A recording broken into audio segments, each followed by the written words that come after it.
ये छोटी सी कहानी पढ़ने के बाद आप क्रोध करना छोड़ देंगे।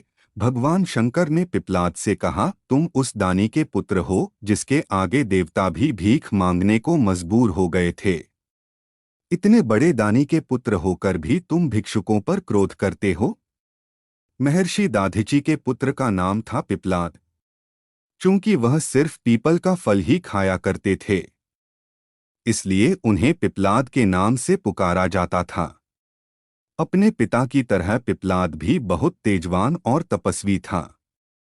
जब पिप्पलाद को यह पता चला कि देवताओं को अस्थिदान देने के कारण उनके पिता की मृत्यु हो गई, तो उन्हें बहुत दुख हुआ। आग बबूला होकर उन्होंने देवताओं से बदला लेने का निश्चय किया। यही सोचकर वह शंकर भगवान को खुश करने के लिए उनकी तपस्या करने लगा। उनकी तपस्या से अंततः शंकर भगवान खुश हुए और पिप्पलाद से वरदान मांगने को कहा। पिप्पलाद ने भगवान से प्रार्थना की, हे आशुतोष, मुझे ऐसी शक्ति दो जिससे मैं देवताओं से अपने पिता की मृत्यु का बदला ले सकूं।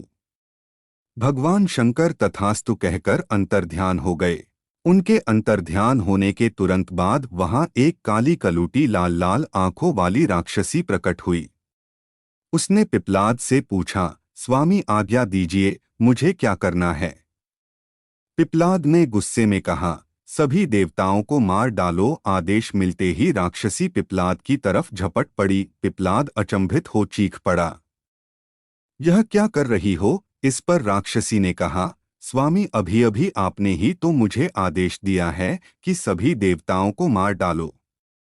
मुझे तो सृष्टि के हर कण में किसी न किसी का वास नजर आता है।